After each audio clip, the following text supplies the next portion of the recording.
Shalom saudara sekalian, baik yang ada di tempat ini.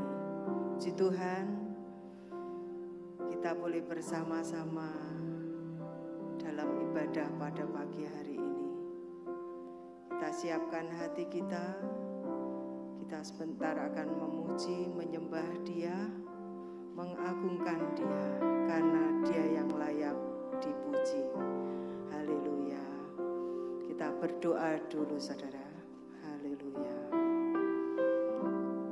Bapa di surga, terima kasih Bapa. Kalau saat ini Tuhan kami datang kepadamu Tuhan, masuk dalam hadirat-Mu Tuhan. Terima kasih Tuhan kalau Engkau sudah hari demi hari kami boleh lewati bersama dengan Engkau.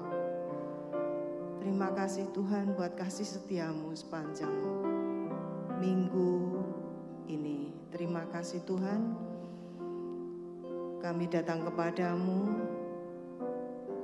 kami sebentar akan menyembah Engkau. Terima kasih Tuhan, dalam perjalanan Engkau sudah lindungi kami, sehingga kami boleh berada di tempat ini. Sebentar Tuhan, kami akan mulai ibadah ini. Kiranya urapi kami satu persatu Tuhan. Dan Kau akan pakai kami semua, baik kami pelayan-Mu, juga setiap jemaat-Mu yang mengikuti ibadah di tempat ini, maupun yang mendengarkan Tuhan. Kiranya Tuhan Kau akan jamah kami semua, agar setiap pujian kami yang akan kami naikkan Tuhan, boleh memberikan kekuatan buat kami semua, boleh memberikan sukacita, damai sejahtera Tuhan. Karena Engkau Allah yang sudah menebus dosa kami, karena Engkau yang sudah menjamah kami, sehingga kami boleh berada di tempat ini. Terima kasih Tuhan. Kami berdoa buat saudara-saudara kami yang masih dalam perjalanan ke tempat ini, untuk beribadah bersama-sama Tuhan. Kami percaya Engkau akan hentar sampai di tempat ini dengan selamat. Dan kami percaya atas kasih-Mu. Sebentar kami akan memulai ibadah ini. Jika ada roh-roh yang bukan dari Engkau yang mengganggu dalam ibadah pada pagi hari ini Tuhan, kami patahkan, kami hancurkan di dalam nama Yesus. Kiranya kuat kuasa-Mu ada di tempat ini, Roh-Mu bekerja Tuhan, sehingga kami pulang boleh mendapatkan sukacita yang dari Engkau. Terima kasih Tuhan. Kami serahkan semuanya ke dalam tangan-Mu. Mari saudara, kita akan berdiri. Kita akan menyembah Tuhan. Ku sanjung. Haleluya. Haleluya.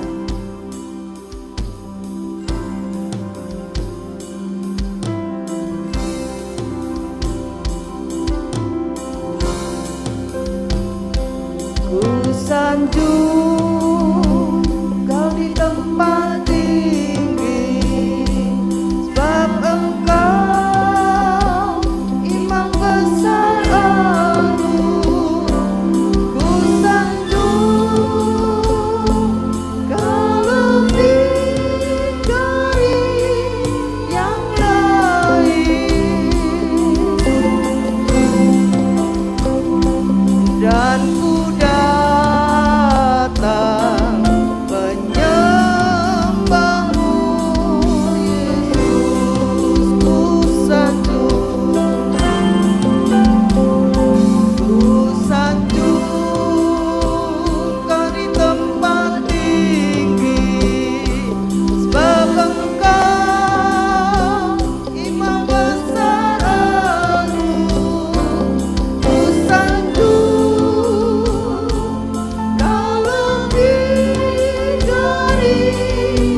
sangat ku sembah,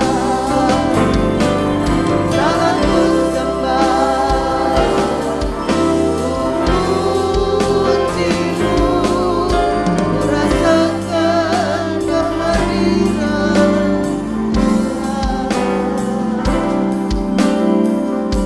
Haleluya. Kita sembah Dia, kita muliakan Dia.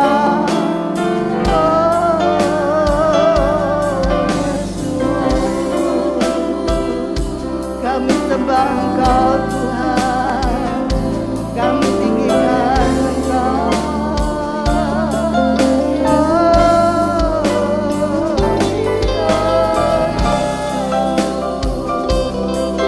Syukur Tuhan, Engkau bentengku. Haleluya.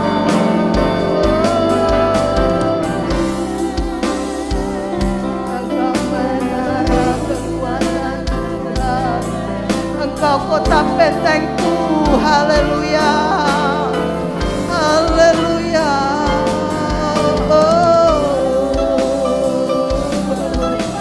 Yesus, haleluya. Engkau menara, haleluya.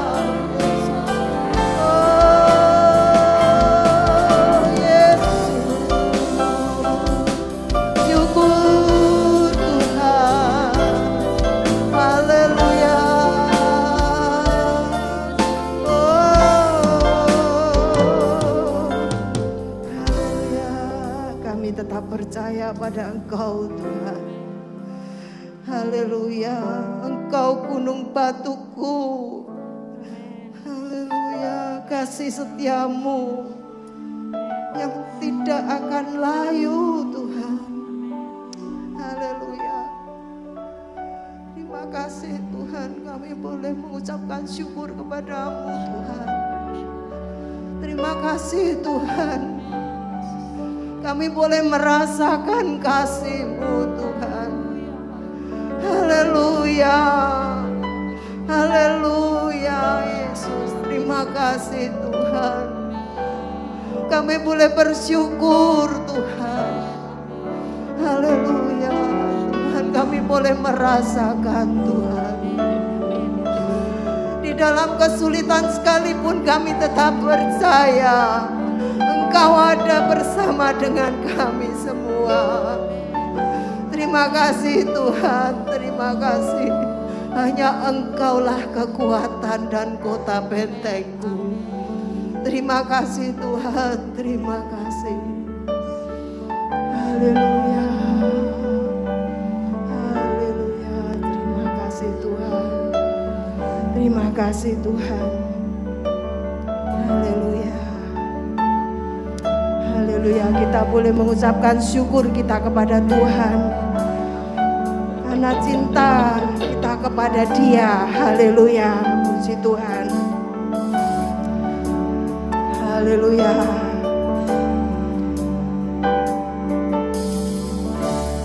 Ku mau selalu bersyukur sebab cinta-Mu padaku takkan pernah berubah.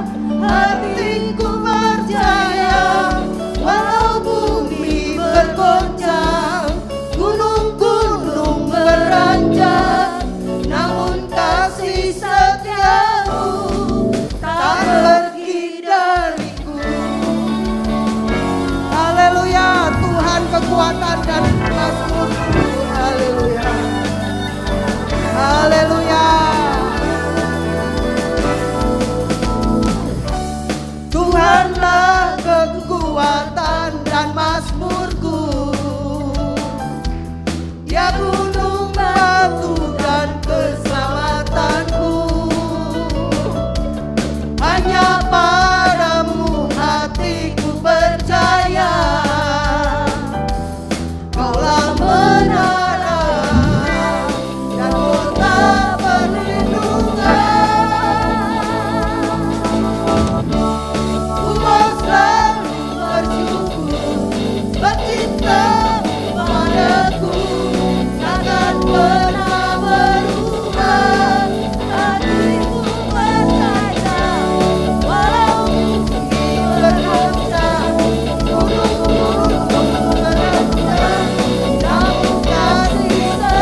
memberikan kesaksian, bukan saya cuma menyampaikan begitu ya. Ada teman saya doa, umurnya 79 tahun. Dia itu naik motor, masih naik motor 79 tahun. Dan di saat dia mau ke pasar, dia jatuh ditabrak dan dia tergeletak. Tapi puji Tuhan ya, saya dengar kesaksiannya luar biasa. Dia memang dijahit di kaki pahanya. Dan dia bilang kemurahan Tuhan. Sudah nenek-nenek, saya aja 66 tahun ini. Tapi ini orang bisa terluput dari gegarota. 79 tahun mestinya ya tulangnya sudah gampang rapuh ya. Tapi dia tetap bersyukur. Walaupun kaki dijahit, tapi Tuhan kasih kekuatan. Saya merasa terharu dengan kesaksian itu. Oleh karena itu saudara, kita tetap bersyukur. Kita tetap maju di dalam Tuhan, kita tetap setia. Dia tidak pernah tinggalkan buat kita. Dan dia memberikan kehidupan baik di bumi, di surga. Kita tetap dalam pemeliharaan Tuhan.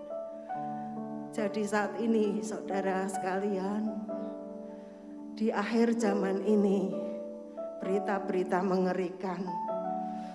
Tapi kita sebagai anak-anak Tuhan tidak akan ditinggalkan. Karena Dia memberikan kita kehidupan. Sebentar kita akan mendengarkan firman Tuhan. Saya minta untuk saudara berdiri sekali lagi, yang tidak kuat tidak apa-apa. Kita menyanyikan sebuah lagu. Kalau ku hidup bagi Dia. Amin saudara. Amin ya. Haleluya. Yesus kau kebenaran yang menyelamatkanku.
yang memberi kehidupan.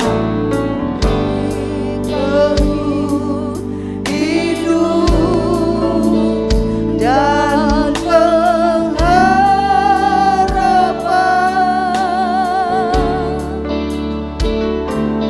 ku ikut kehendakmu, ku perlu anugerahmu,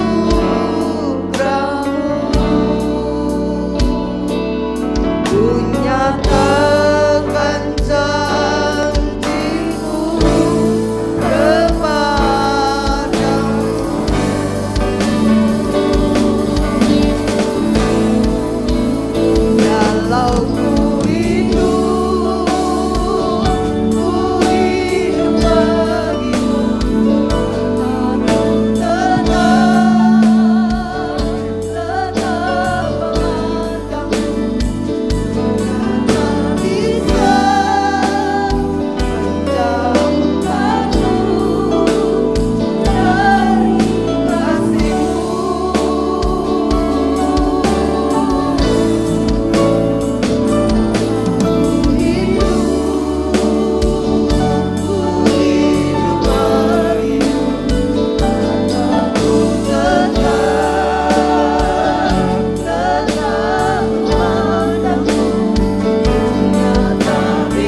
Tuhan Yesus yang kami sembah, yang kami kenal, biar kiranya Roh Kudus yang ada bersama dengan kami saat ini menguasai pikiran kami, hati kami, agar kami dapat mendengarkan suara-Mu Tuhan.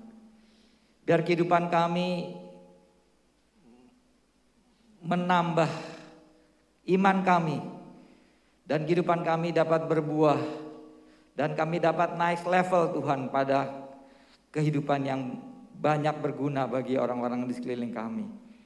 Kiranya Tuhan membentuk habit kebiasaan kami, membangun hidup kami Tuhan dari waktu ke waktu, sehingga pada saat kami dipanggil pulang Engkau Tuhan, hidup kami telah sempurna di dalam Tuhan. Kuasai ibadah ini Tuhan, terlebih firman-Mu. Biar kiranya Engkau sendiri yang berkata-kata, Engkau sendiri ya, pikiran-pikiran dari-Mu Tuhan, biar hati kami siap untuk mendengarkannya. Kami percaya apapun yang Kau sampaikan melalui firman Tuhan ini, kiranya datangnya dari Engkau. Kami berdoa, kami peralaskan hanya dalam nama Tuhan Yesus Kristus sebagai Juru Selamat kami. Semua yang percaya katakan, amin, amin, amin. Selamat pagi Bapak, Ibu, dan saudara sekalian. Menjelang siang kita bersyukur pada hari ini kita ada di rumah Tuhan. Sebagian orang mungkin ada di luar kota karena hari kejepit, besok hari libur. Ya, tapi kita ada di rumah Tuhan, adalah kemurahan Tuhan. Tema umum gereja adalah kebiasaan dalam pergaulan atau build your habit, membangun kebiasaan kita supaya lebih baik dan lebih baik. Beberapa hari yang lalu, 2-3 hari yang lalu, saya melihat di televisi Bapak Presiden kita Joko Widodo. Dia hadir dalam acara di Washington, yaitu acara ASEAN dan US KTT ASEAN.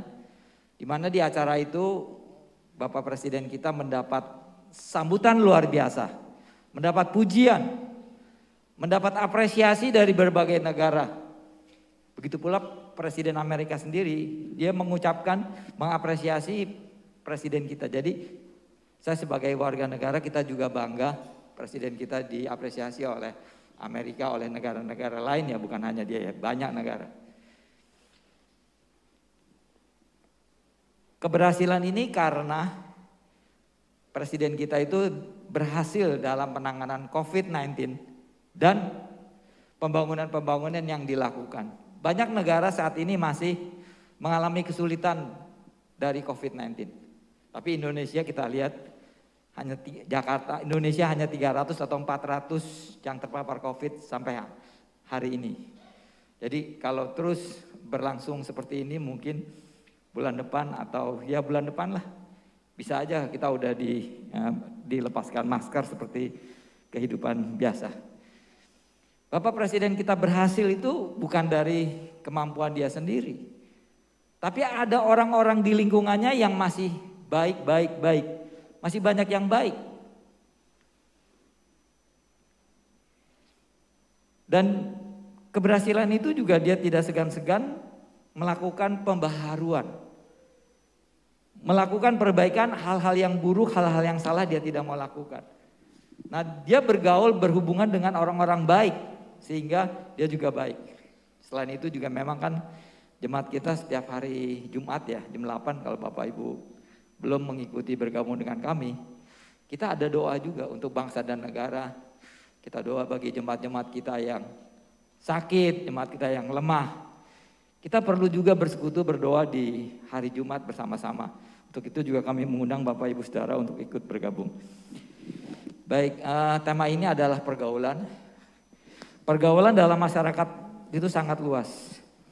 Masyarakat mengajarkan persaudaraan universal.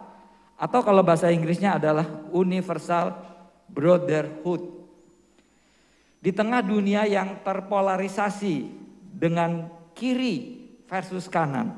Atau dunia yang konservatif melawan dunia yang versus liberal. Atau identitas suku, agama, sehingga dalam filosofi pergaulan.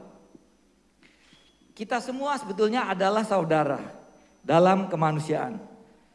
Sungguh hal ini sangat dibutuhkan dan pas, cocok untuk bangsa Indonesia. Karena bangsa Indonesia sangat universal. Terdiri dari berbagai suku-suku, golongan-golongan dan agama-agama yang berbeda. Jadi subtema pada pagi hari ini adalah saya ambil di kitab Kisah Para Rasul, yaitu subtemanya adalah Petrus dan Yohanes. Dia sebagai orang biasa, orang yang tidak terpelajar tetapi dipakai Tuhan menjadi rasul. Apa kaitannya tema ini dengan pergaulan? Minggu lalu Pak Daniel berkhotbah di tempat ini. Dia berbicara tentang Raja Salomo. Raja Salomo mempunyai banyak istri, 700 sampai 1000 dengan selir-selirnya yang begitu banyak. Sehingga di sekelilingnya Raja Salomo banyak wanita-wanita yang mengelilingi dia. 1000. Setiap hari mungkin ada 10, ada 20 mungkin yang mengelilingi dia, tidak habis-habis kan. Sehingga di akhir cerita, Pak Daniel kemarin cerita, bagaimana Raja Salomo yang dikelilingi oleh wanita-wanita itu pasti mempengaruhi kehidupannya Raja Salomo. Dipengaruhi dengan omongan gini, omongan ketemu setiap hari diomong, mempengaruhi kehidupannya. Walaupun Raja Salomo dipilih Tuhan. Dia adalah raja yang terkaya dari semua raja yang ada di kitab. Dan dia adalah raja yang bijaksana. Tuhan memberikan kebijakan kepada Raja Salomo daripada raja-raja lain. Tetapi karena pengaruh lingkungan, pengaruh istri-istri yang begitu banyak, terpengaruh juga. Dan Raja Salomo membangun bait-bait penyembah-penyembah Baal, penyembah ilah-ilah lain yang Tuhan tidak suka. Nah itu minggu lalu padanya. Pergaulan dan lingkungan yang buruk akan mempengaruhi perilaku kita yang baik. Awalnya kita baik, tapi kalau lingkungan kita buruk, lama-lama juga kita bisa terpengaruh seperti minggu lalu yang dikhotbahkan. Kita ajak mereka ke pemikiran, pengertian yang baik dan membawa jemaat kita kepada lingkungan yang baik. Kerap kali saya berbicara kepada anak-anak saya, Sadrak, Mesak gitu ya. Kesuksesan akan tercipta. Keberhasilan akan kita nikmati, akan kita dapati kalau lingkungan kita adalah orang-orang baik. Kita mendapat lingkungan yang baik. Bagaimana mendapatkannya? Ya memang tidak mudah kita dapatkan orang baik di sekeliling kita. Kita tahu, kita berdekat dengan dia, sepertinya kita lihat dia baik. Tapi di belakang kita dia tidak baik, kita tidak tahu. Tapi memang saya berhasil. Memang selain dari Tuhan, orang-orang di sekeliling saya sampai hari ini juga saya dapatkan orang-orang baik. Tidak pernah menipu saya, tidak pernah cheating, tidak pernah macam-macam. Sehingga saya tidak mengalami kekurangan-kekurangan. Ya keluarga saya juga dapat keluarga baiklah. Tapi kalau lingkungan kita tidak baik, pasti kita terpengaruh oleh lingkungan itu dan mempengaruhi kesuksesan kita. Ada banyak teman-teman saya sudah berhasil, punya banyak harta, ada kedudukan, keluarga baik. Tapi karena dapat beberapa teman yang tidak baik, dipengaruhi sedikit-sedikit, jatuh juga. Tertipu juga. Ada beberapa teman saya yang dia sudah punya banyak uang. Uangnya udah miliaran lah ya, enggak jutaan. Banyak uang, udah sukses. Tapi karena ada teman-teman di sekeliling dia yang mengiming-iming, ada untungan yang lebih besar, ada penghasilan yang lebih besar, sehingga dia tergoda. Ternyata dia ditipu, uangnya habis miliaran. Akhirnya jadi stres dan stres hampir setengah seperti ini. Jadi memang lingkungan sangat mempengaruhi. Teman-teman yang nakal dapat mengakibatkan kita juga stres.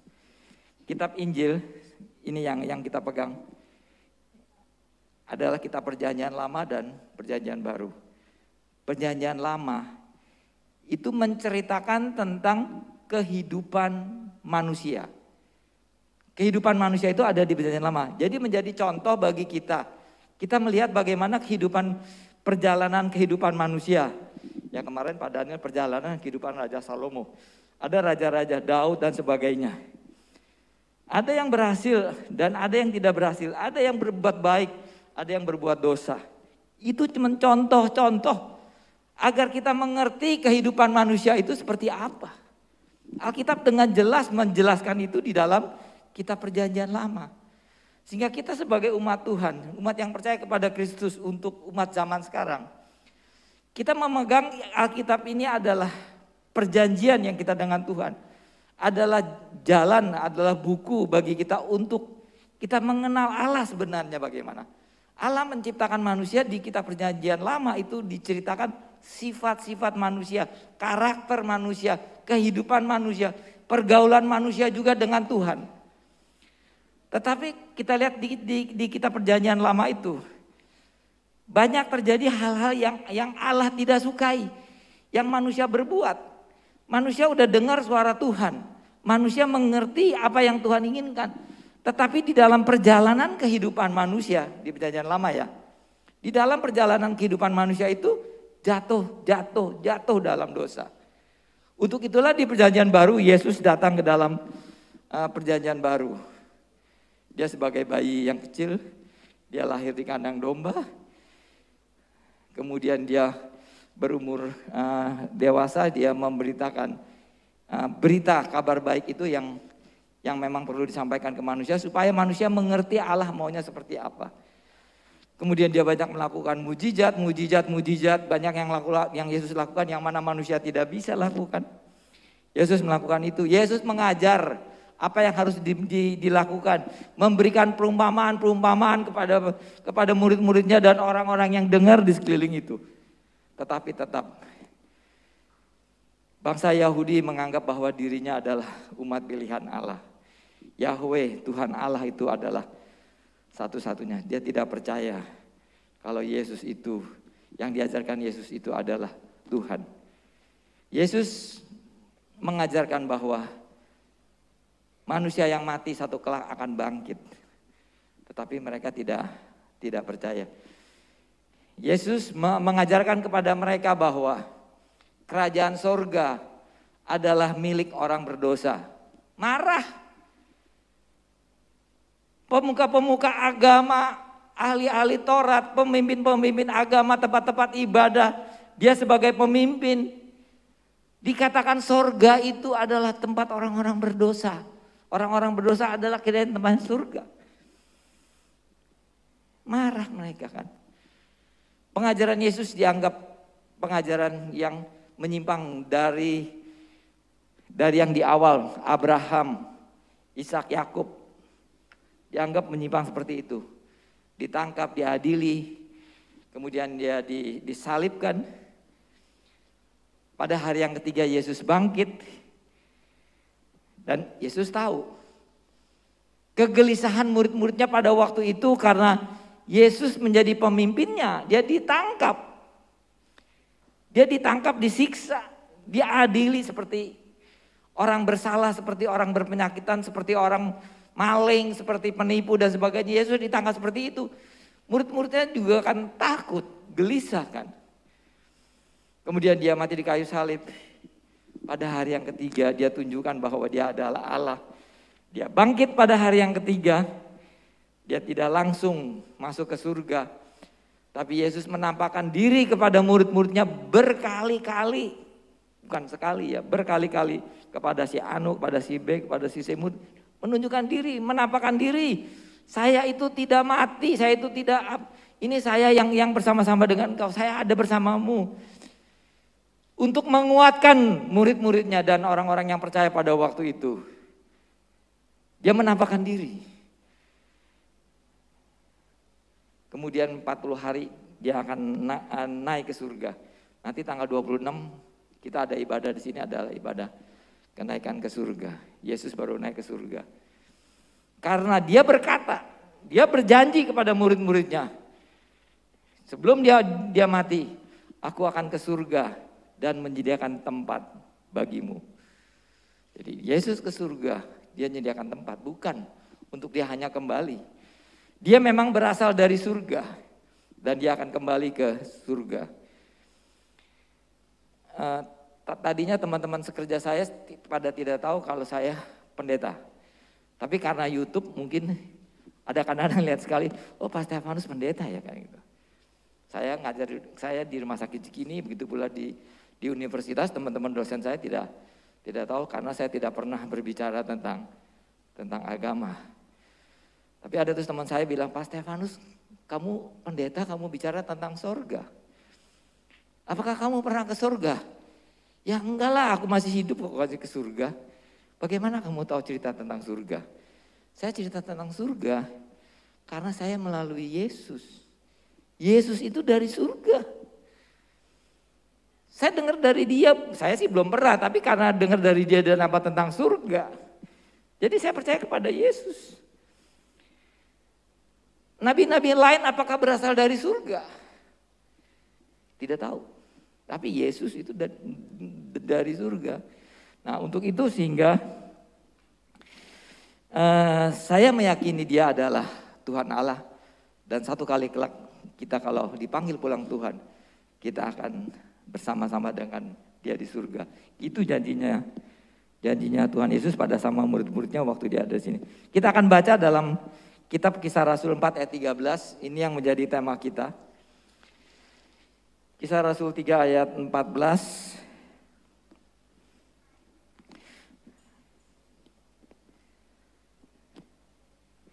Kisah Rasul 4 ayat 13.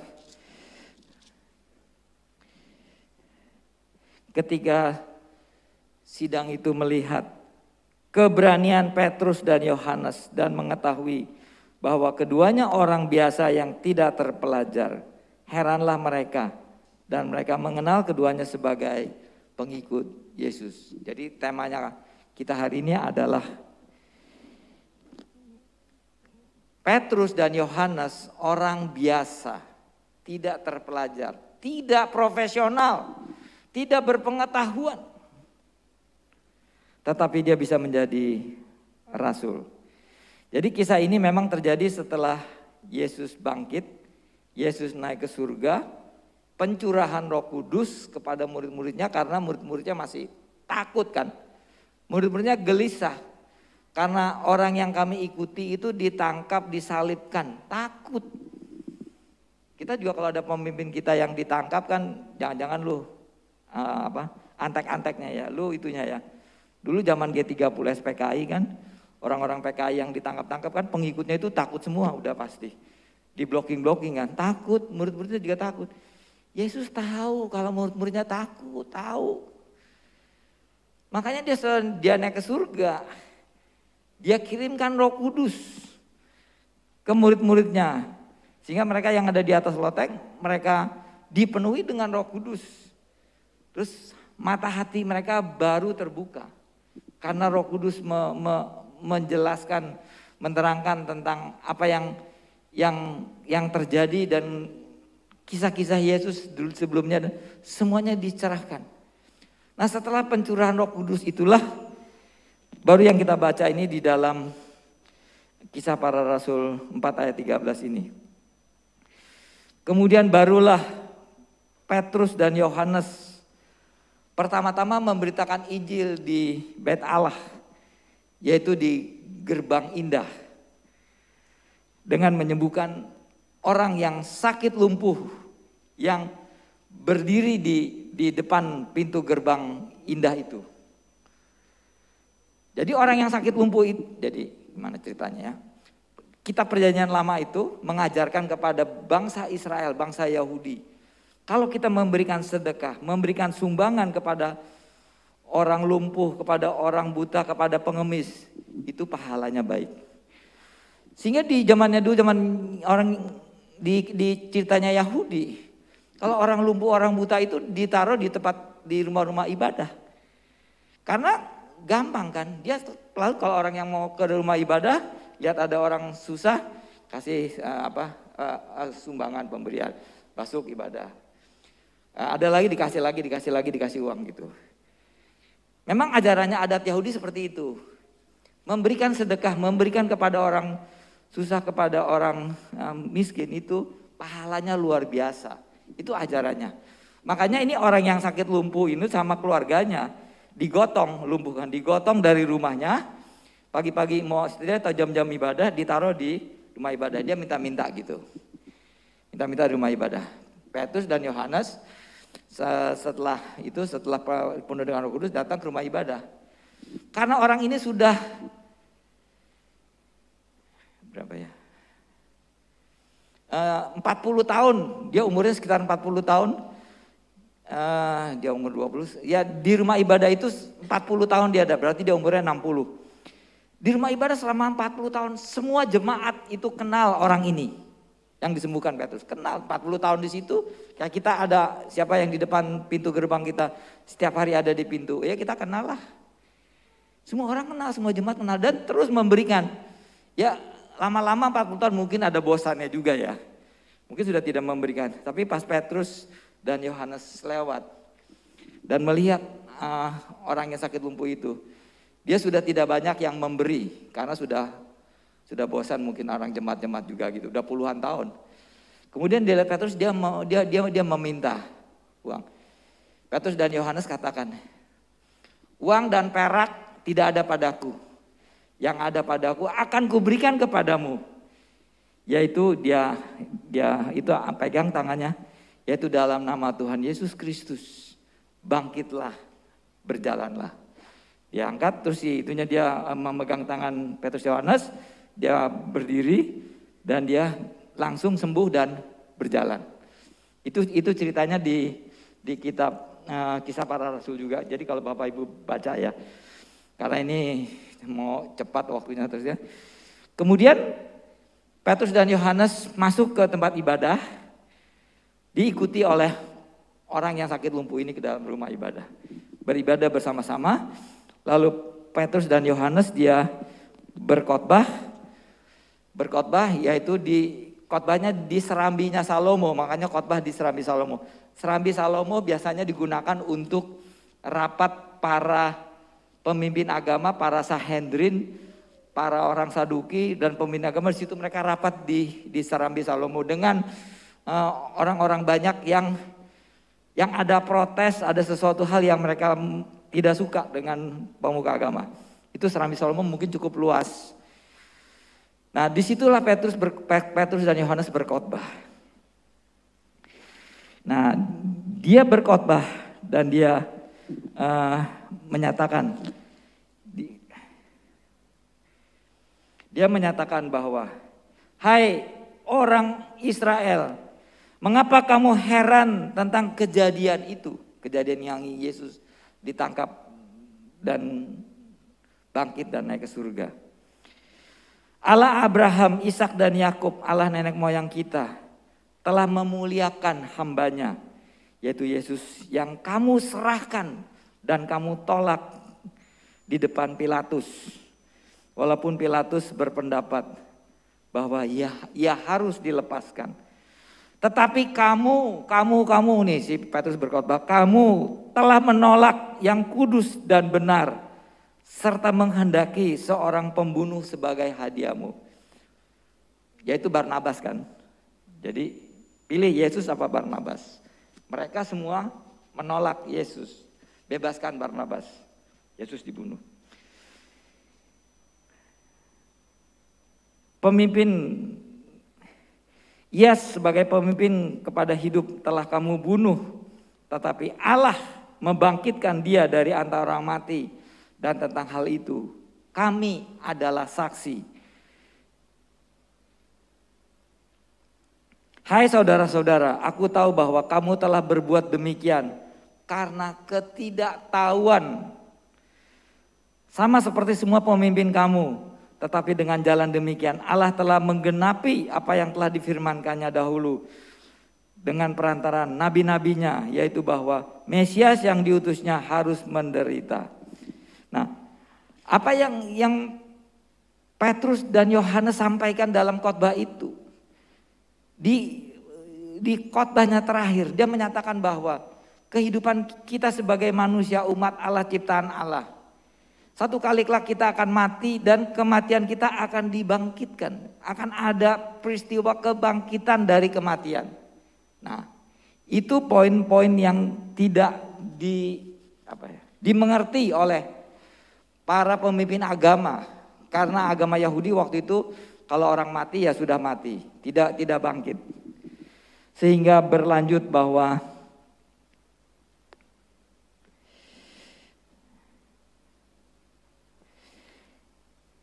lalu khotbah Petrus di Serambi Salomo ketika Yesus berbicara kepada orang banyak. Yesus didatangi oleh imam-imam dan kepala rumah ibadah dan kepala Saduki. Mereka marah karena Petrus dan Yohanes mengajarkan mereka ada kebangkitan di antara orang mati. Maka setelah itu mereka berdua ditahan oleh para imam. Ditahan, di situ nggak tahu ya, ada kamar mungkin dikunci, ditahan. Karena itu sudah sore, udah malam.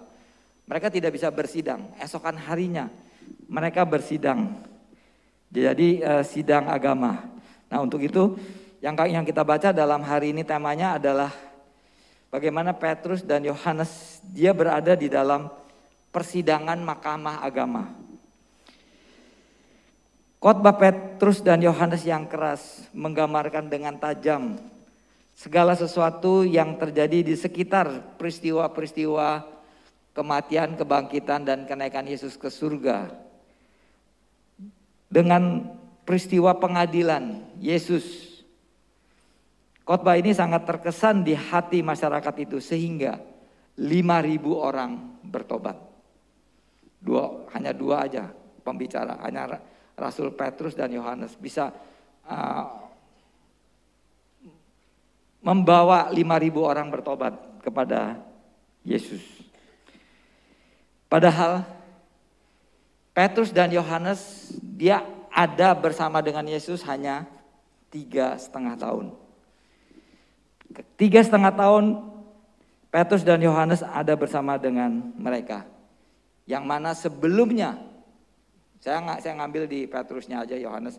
Sebelumnya Petrus itu hanya sebagai seorang nelayan, orang biasa, orang tidak terpelajar, orang tidak berprofesional, kehidupannya kasar,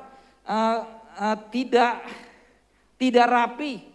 Kata-katanya banyak vulgar, tidak teratur, hidupnya tidak karuan. Hidupnya seperti itu. Kumpulannya dengan orang-orang nelayan. Tetapi pada waktu Yesus memanggil Petrus, jadi muridku, aku akan menjadikan engkau menjadi penjala manusia.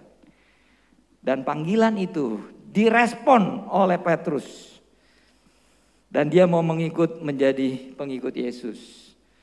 Mulai saat itulah dia menjadi pengikut Yesus. Sehingga sebelumnya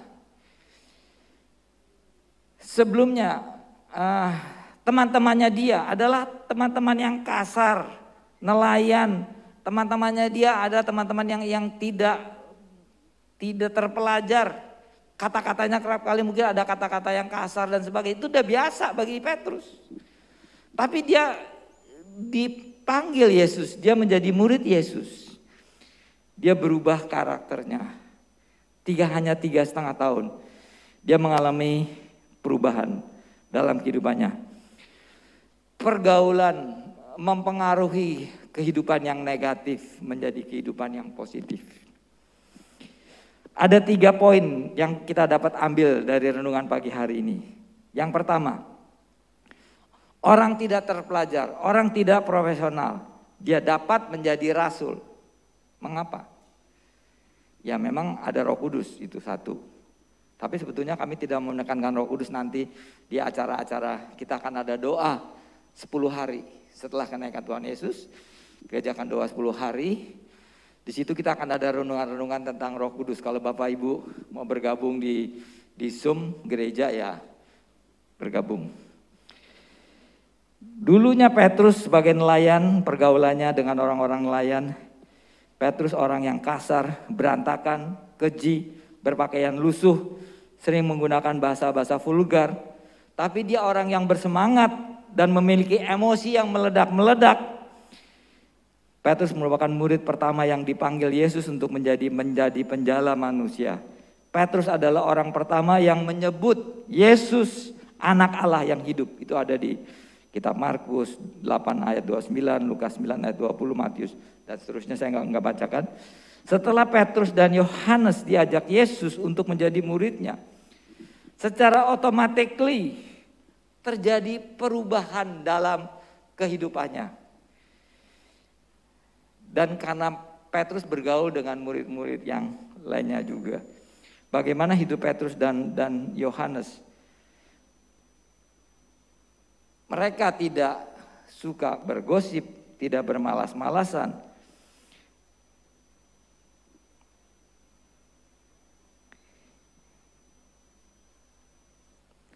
Kehidupan yang mengalami perubahan dari kehidupan yang lama menjadi kehidupan yang baru.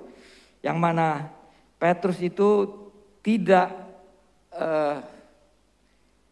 melakukan perilaku yang seperti sebelumnya. Kita akan tetap pada perilaku kita itu dapat dilihat dari kita berkumpul dengan siapa. Kalau kita berkumpul dengan orang-orang suka gosip, maka kita adalah orang penggosip. Kalau kita suka kumpul dengan orang-orang ceritanya orang-orang motor misalkan, maka sifat kita seperti orang motor, akan dipengaruhi seperti itu. Nah, apa yang dikatakan oleh Alkitab? Mereka yang suka bergosip akan berkumpul dengan orang bergosip. Ini barometernya. Jadi saya enggak, tapi teman-temanmu terus kumpulan dengan orang-orang gosip. Jadi itu ada di Amsal 17 ayat 4. Bisa dibacakan Amsal 17 ayat 4 sebagai referensi saja.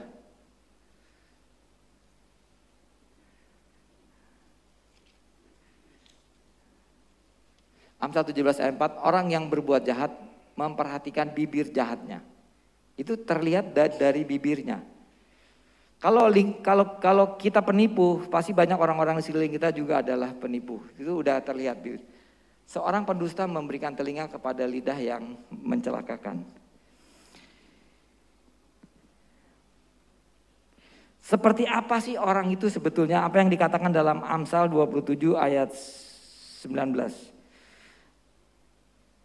Kita itu dapat dilihat dari teman-teman kita. Amsal 27 ayat 19, seperti air mencerminkan wajah. Kalau kita lihat wajah kita lihat ke air, itu terlihat wajah kita. Seperti apa kita itu? Dapat dilihat dari lingkungan teman-teman kita. Kalau kita bergaul dengan orang-orang yang tidak benar, kita akan tidak benar. Tapi kalau Bapak Ibu bergaul dengan pendoa-pendoa, berdoa pada jam 4 pagi, istri saya itu berdoa jam 4 pagi.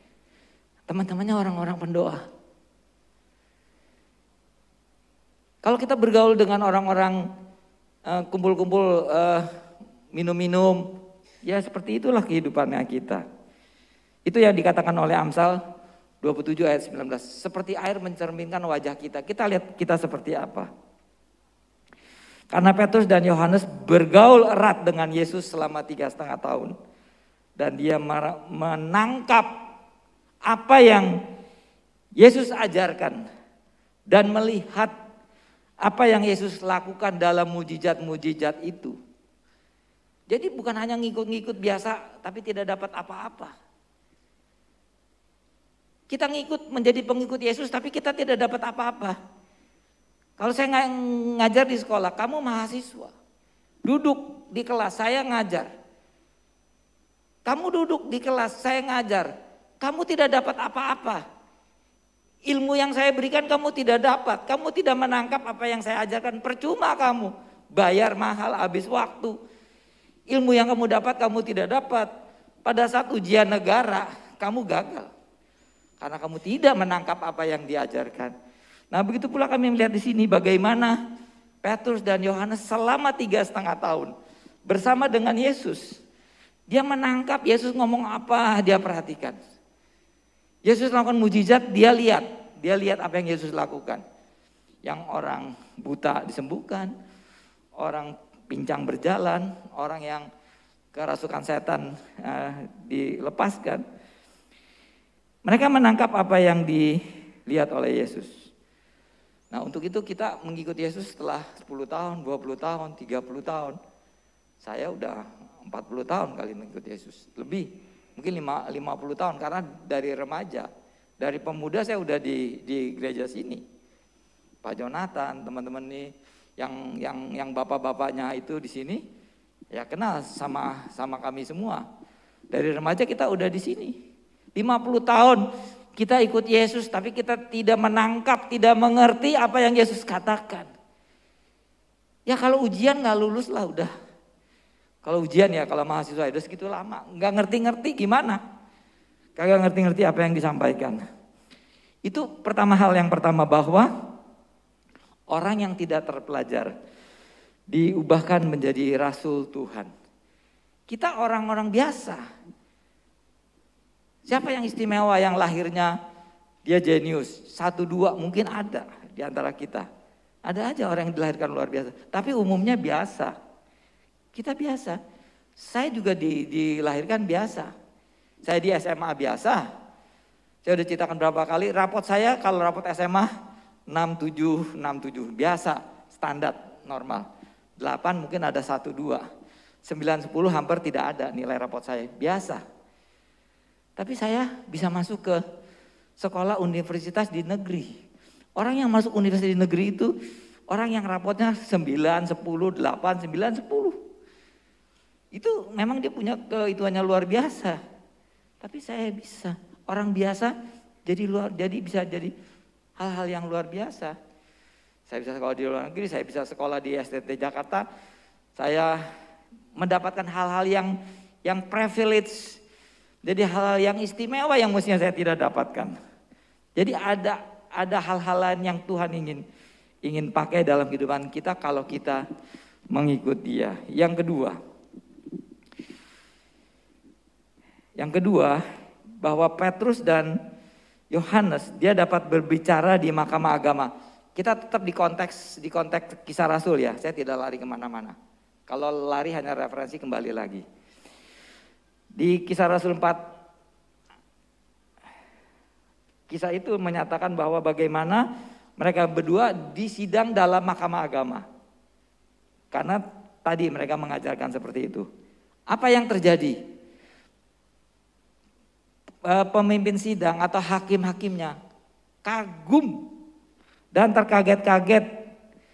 Sebenarnya mereka ini orang biasa, tapi mereka bisa berbicara dengan luar biasa dan mereka mampu berbuat banyak mukjizat dan 5.000 orang menjadi percaya kepada Yesus. Ini yang membuat mereka geram, mereka marah karena mereka terancam. Ini menjadi pengikutnya Petrus dan Yohanes. Marah mereka, ngancam kepada Petrus dan Yohanes. Apa ancamannya mereka? Ada 2 ancamannya yang begitu keras yang mereka sampaikan, yaitu di Kisah Para Rasul 3 ayat 17 ya. 4 ayat 17 coba ditampilkan. Tetapi supaya hal ini jangan makin luas tersiar di antara orang banyak, baiklah kita mengancam dan melarang mereka supaya mereka jangan berbicara lagi dengan siapapun dalam nama Yesus. Petrus dan Yohanes di mahkamah itu diancam. Oke, kamu saya lepaskan, kamu boleh bebas. Tapi jangan bicara lagi tentang Yesus itu. Enggak usah bicara lagi. Pertanyaan mereka sama dengan pertanyaan Yesus pada waktu disalib. Dengan kuasa apa kamu dapat menyembuhkan orang yang sakit lumpuh? Kuasa apa? Kalau dijawab kuasa Yesus, maka dia melanggar hukum Taurat. Melanggar kitab Zaburnya kitab Yahudi. Karena kitabnya Zabur hanya Yahweh yang berkuasa, hanya Allah satu-satunya yang perlu kita junjung. Dengan kuasa Allah kita bisa menyembuhkan. Tidak ada kuasa lain. Dengan kuasa apa kamu menyembuhkan orang sakit? Ditanya begitu. Diancam. Ayat 17 ayat yang ke-21. Nih yang ke-21 juga. Jadi ancaman tekanan itu berkali-kali. Mereka semakin keras mengancam rasul-rasul itu. Tetapi akhirnya melepaskan mereka juga sebab sidang tidak melihat jalan untuk menghukum mereka. Karena takut akan orang banyak yang memuliakan nama Allah yang berhubungan dengan apa yang telah terjadi. Apa yang telah terjadi yaitu 1 orang yang lumpuh itu ada bersama mengikuti Yesus di pengadilan itu, ada saksi duduk di situ. Mereka kenal satu sidang sama orang yang sakit lumpuh disembuhkan. Dia 40 tahun berdiri di depan pintu, minta-minta. Kenal orang yang lumpuh ini. Orang yang lumpuh ini pada saat persidangan Petrus dan Yohanes ada bersama dengan Petrus itu menjadi saksi. Bahwa Petrus dan Yohanes menyembuhkan dia tidak pakai nama, hanya emas dan perak tidak ada padaku, yang ada padaku akan kuberikan kepadamu, yaitu dalam nama Yesus anak Allah itu bangkitlah dan berjalanlah. Hanya gitu. Enggak pakai komat kamit, enggak pakai bakar-bakar ini dan sebagainya, enggak ada seperti gitu, enggak ada melakukan apa-apa. Hanya seperti itu saksinya. Yang orang lumpuh disembuhkan itu yang bersama-sama dengan Petrus dan Yohanes, seperti itu.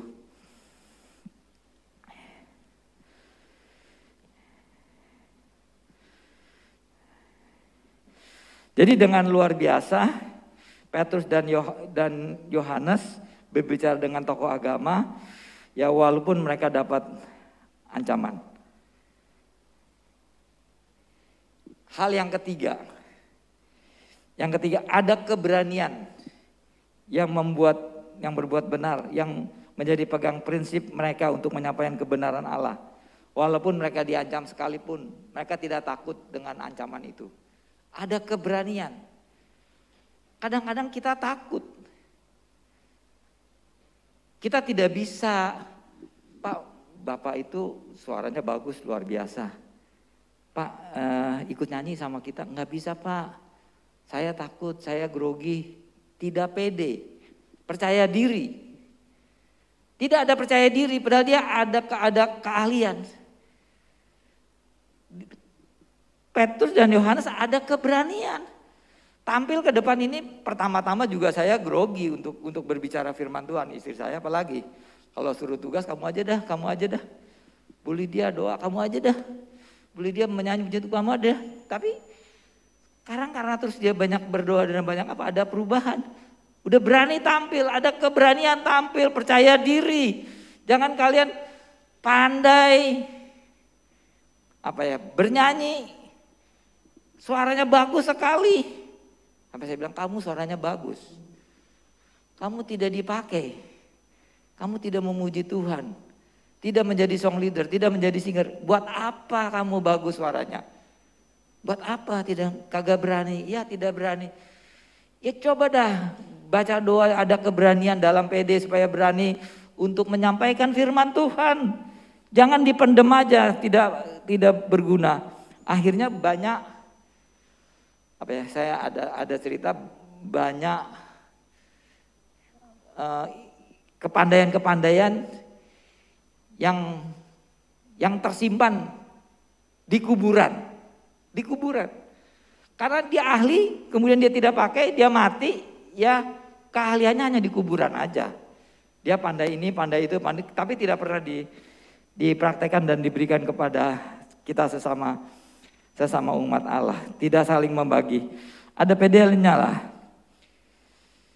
Sebetulnya saya di awal itu dalam kehidupan saya itu bukan orang yang pandai bicara. Saya kalau ngomong juga gagap. Besok gitu. Saya sering digodain sama istri saya. Ngomong gagap. Orang gagap mana bisa bicara, mana bisa khotbah, mana bisa ngajar. Saya juga kagak bisa. Saya termasuk orang yang ada gagap-gagapnya juga. Tapi kalau terus kagak berani, saya kagak berani saya gagap, kagak tampil di depan. Saya kagak bisa ini, ya akhirnya hidup kita tidak terpakai dan kita tidak menghasilkan buah.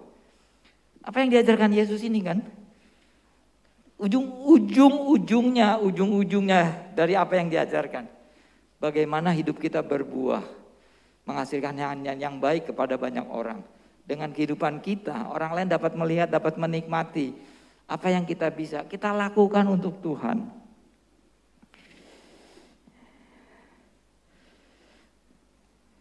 Nah, saya minta song leader, pemusik dan singer untuk maju ke depan karena ini sudah mulai penutup supaya kita bersiap-siap dalam acara penutupan.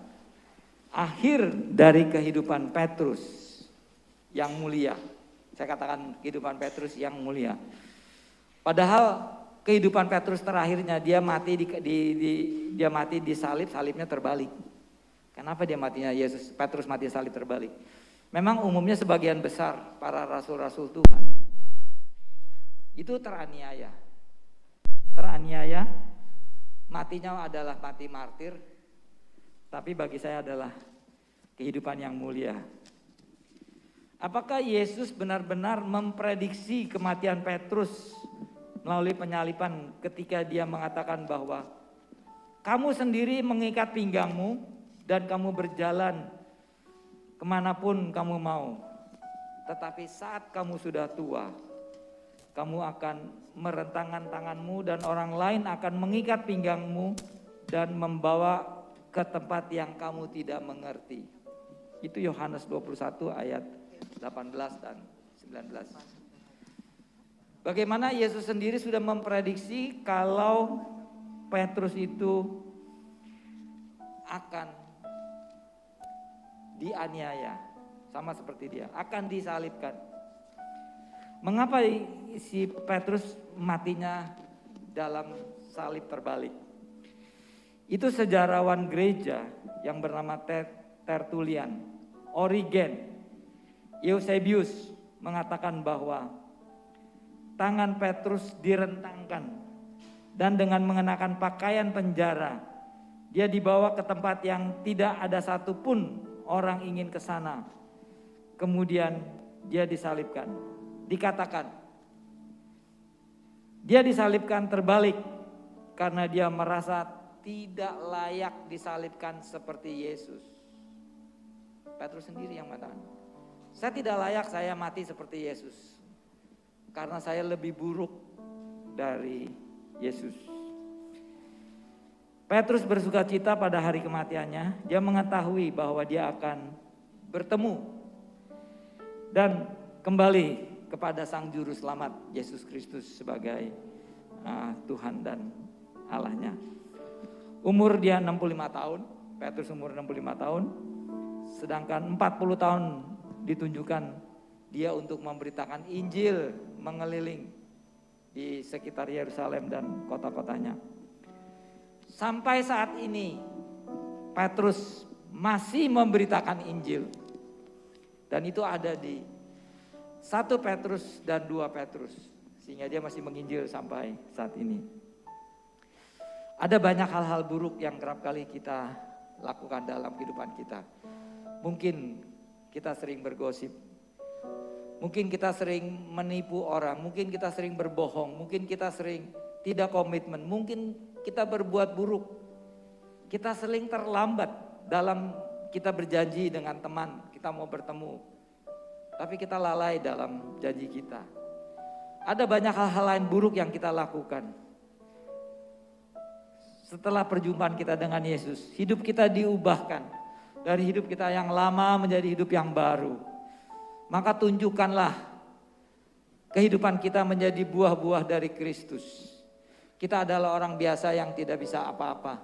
Kita bukan seorang profesional yang ahli, yang mampu. Kita tidak seorang yang memiliki kemampuan yang luar biasa. Jangan khawatir, tidak perlu takut Bapak Ibu dan saudara sekalian. Tuhan akan mengembangkan kemampuanmu. Kamu yang tidak bisa apa-apa, yang tidak mampu. Ada Roh Kudus yang mengajarkan dan membuat kamu mampu untuk melakukan sesuatu hal yang baik yang Tuhan akan pakai untuk pada masa-masa yang akan datang. Amin. Bapak, Ibu dan saudara sekalian, kami undang untuk bangkit berdiri dan kita menyanyikan lagu Bapa Sentuh Hatiku.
Tuhan telah selesai berbicara, firman-Mu yang Kau sampaikan bagi kami, biar ini menjadi ingatan bagi kami, menjadi satu awal perubahan dalam kehidupan kami.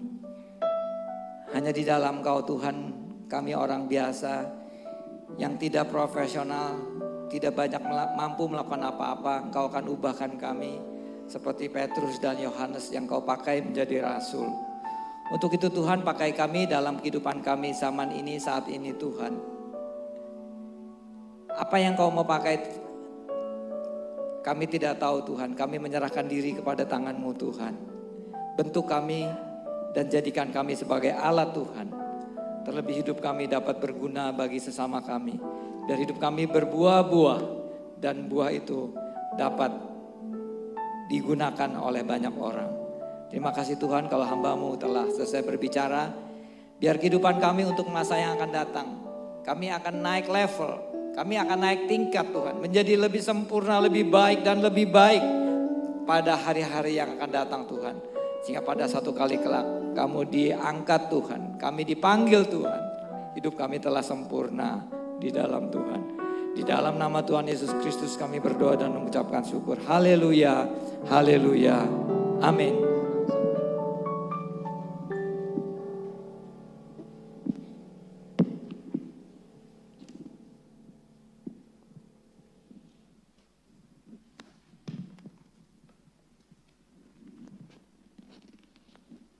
Tuhan, kita sudah mendengarkan firman Tuhan. Biarlah firman yang kita boleh dengar boleh bertumbuh dan menjadi pelita bagi kita semua. Saya akan memberikan pengumuman Minggu 15 Mei 2022. Gereja Kristen Pantai Kosta Yerusalem mengucapkan terima kasih banyak untuk pelayan Bapak Pendeta Stefanus Lukas untuk pelayan firman Tuhan hari ini, dan kami juga mengucapkan terima kasih banyak untuk seluruh pelayan yang sudah mengambil bagian dalam pelayanan hari ini. Tuhan Yesus yang akan selalu memberkati. Amin. Pengumuman pertama, perubahan jam tayang ibadah via YouTube GKPY Jatinegara. Bapak, Ibu, Saudara-saudari, ibadah raya yang biasanya disaksikan di YouTube GKPY Jatinegara setiap jam 10 mulai tanggal 1 Mei 2022 akan berubah jam tayangnya menjadi jam 3 atau jam 15. Oleh karena itu, gereja mengajak Bapak, Ibu, Saudara-saudari semua untuk dapat bergabung dalam ibadah offline. Datang langsung ke gereja setiap jam 10. Jadi kita normal kembali, kita akan beribadah setiap hari Minggu jam 10 pagi.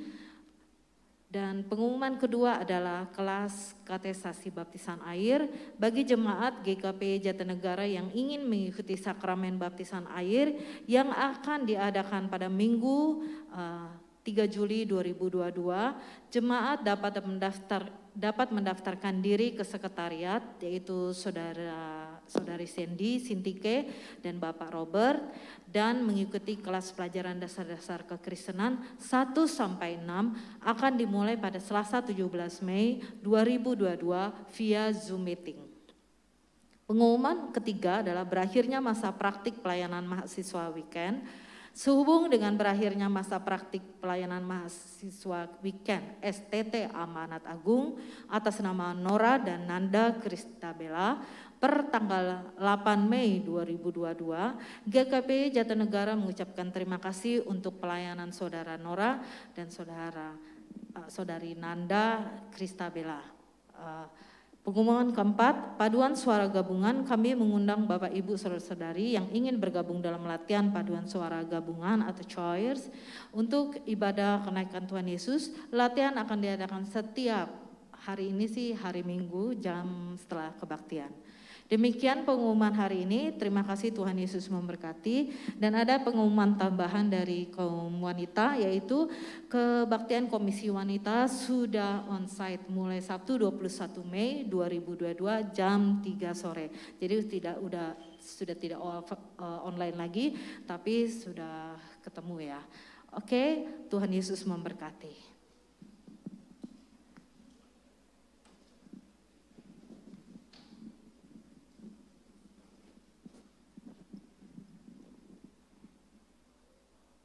Puji Tuhan saudara, saya undang untuk bangkit berdiri, kita akan tutup dalam doa.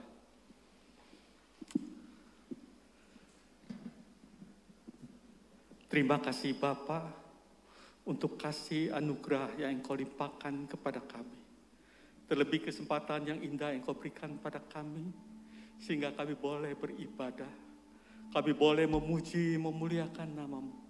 Terlebih kami boleh mendengar firman-Mu. Tuhan, siapa kami sehingga mendapat anugerah dan kemurahan-Mu? Siapa kami sehingga kami boleh ditebus, Tuhan? Kami bersyukur, kami berterima kasih.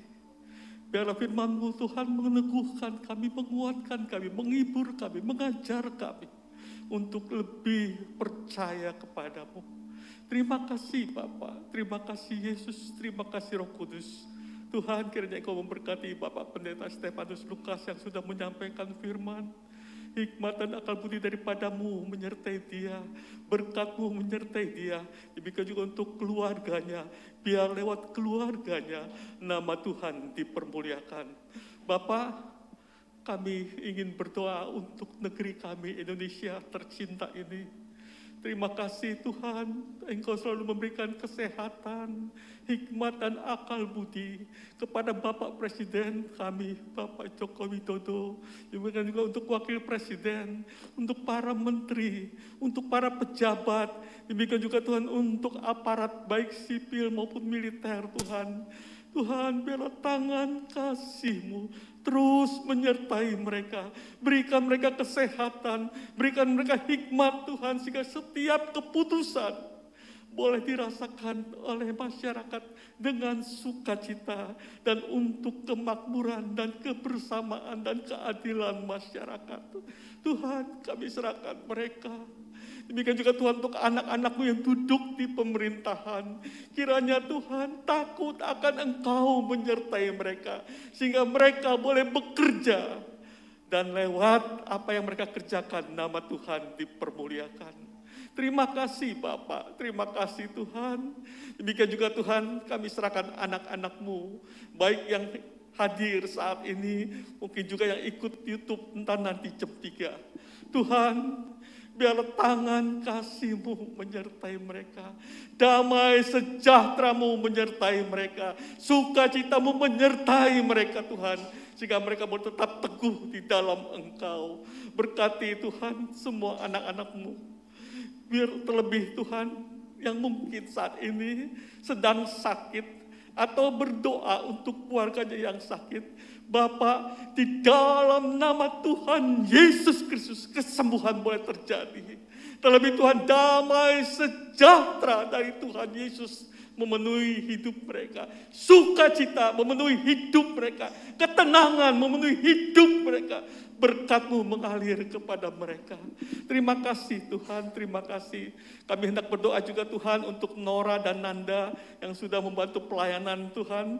Kiranya Tuhan Engkau berkati dia dalam studinya, dan ketika mereka lulus mereka boleh pelayanan, dan biarlah nama Tuhan dipermuliakan lewat pelayanan mereka.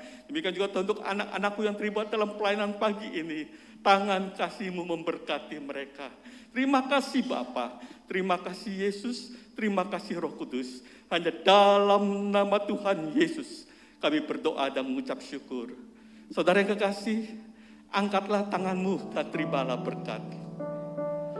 Saudara yang kekasih, pulanglah dalam kasih Allah Bapa, anugerah dari Tuhan Yesus Kristus, serta persekutuan Roh Kudus menyertai hidupmu mulai saat ini sampai Maranatha Tuhan datang kembali.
Sampai ketemu di lain kesempatan. Puji Tuhan.